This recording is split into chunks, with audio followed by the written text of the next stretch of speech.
Hello everyone, Sally here and welcome back to another Bedrock Edition tutorial. Today I'll be showing you a very quick, simple, and safe method of ancient debris mining in the lower parts of the nether. Ancient debris is of course the stuff used to make netherite tools, weapons, and armor, and of course netherite is the best top tier in-game loot that you can get in Minecraft, so basically you want it.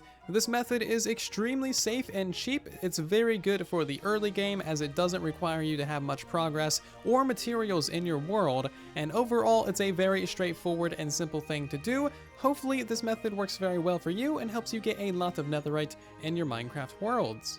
This video is being recorded on Bedrock Edition, however, the methods and tactics are basically the same for Java Edition as well, so if you want to, you can also use all these methods on Java too. Getting netherite tools, weapons, and armors is quite a bit of a grind, however, it's actually a fairly straightforward process once you break it down. So the basic things that you need to do, if you're not aware, is you need to find yourself a bunch of ancient debris in the lower parts of the nether. You need to put that into a furnace to smelt it down into netherite scraps. Put that into a crafting table with 4 gold ingots, and that'll give you 1 netherite ingot. Once you have that, you can combine that in a smithing table with your different diamond tools, and then that will give you a netherite tool, and it will also save the enchantments and the durability as well. Now, there's a variety of really good reasons why you want to get netherite. It is absolutely worth it. Not only do weapons do more damage, tools mine faster, armor provides you more protection, it also looks really cool, and all netherite items also come with the very nice ability of not getting burned in fire or lava. So it's basically just the best gear that you can get. Also, if you're a mega flex, you can build yourself a netherite beacon because that is something that basically no one is going to be doing. Also, all netherite tools, weapons, and armor have a lot more durability than their base diamond counterparts, so all of your stuff will last way longer before you need to repair it. When it comes to mining for ancient debris, you have to have some tactics and a little bit of knowledge. You can't just mine for it anywhere in the nether. It pretty much only generates down at the very bottom of the nether, right underneath all of the massive lava lakes. Now you can see that I've removed a ton of netherrack from this area so that we can see all of the different ores and blocks that generate down here, and I'll talk more about that in a moment. So what you see before you here is a very simple graph that I made to demonstrate the best levels to find ancient debris, the best levels to mine ancient debris at, the Y levels, and then also the levels that we will actually be mining using exploding beds. So this graph was made using just some very basic fill commands over a 181 by 181 area. As you can see, all these diamond blocks represents where ancient debris once was,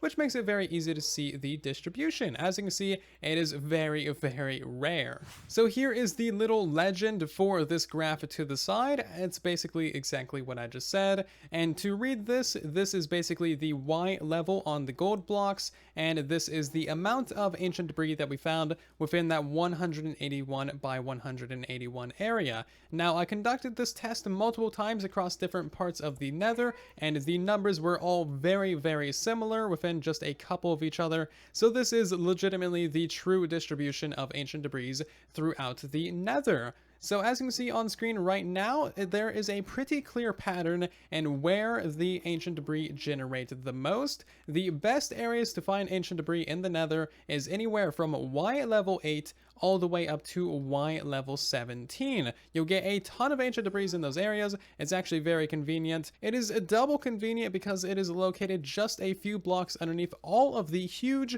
utterly massive lava lakes, so you never need to deal with the massive lava lakes that lurk above you, and it's triple convenient because a single exploding bed can reveal basically every single best level to find ancient debris at. So yeah, as you can see, Y level 8 has a very high density, going all the way up through to Y level 17. You can find quite a bit of ancient debris within those areas. So we're going to be placing a bed at Y level 13, exploding that bed. That is going to be blowing up 4 blocks below it, going all the way down to Y9, revealing blocks at Y8 even, and it's also going to explode 4 blocks above it, revealing all the way up to Y17.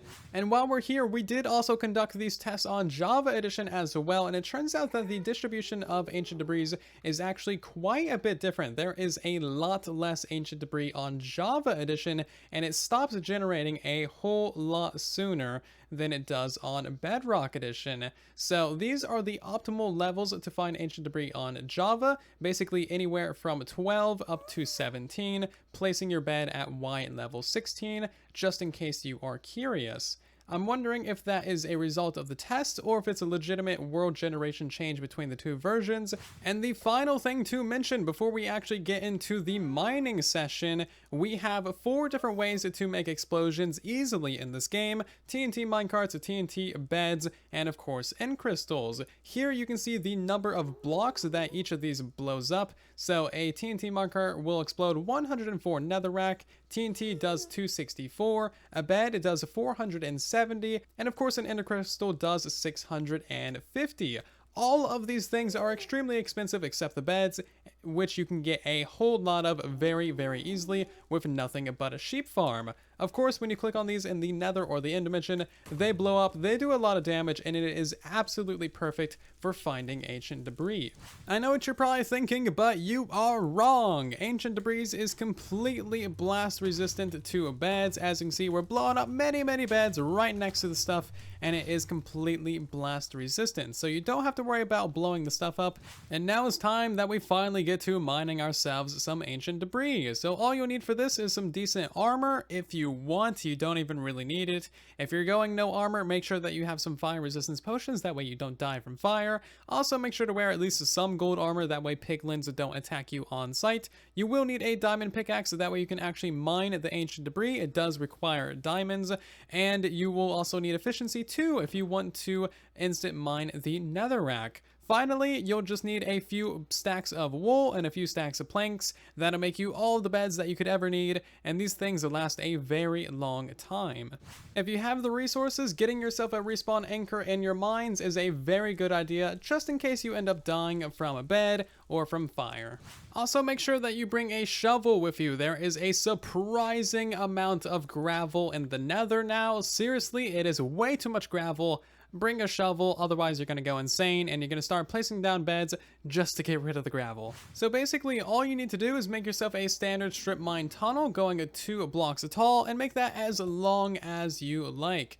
And then every 8 blocks, what you want to do is you want to make a little poke hole going into the wall right here, just as far as you can possibly mine, and do that on both sides. At the end, place yourself a bed, and this is where the fun part begins. You might think that you would actually take a significant amount of damage from that, but when wearing full diamond armor with no, enchantments, you only take half a heart of damage. And as you can see, that does a lot of explosions. That reveals a ton of blocks. Netherrack has a very low blast resistance, and this is basically the best way to mine things. Now, the reason why the beds don't deal that much damage to you is because of the amount of blocks in between you and the bed.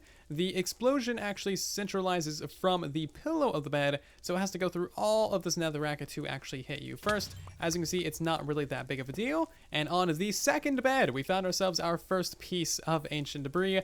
As you can see, this is a very efficient method.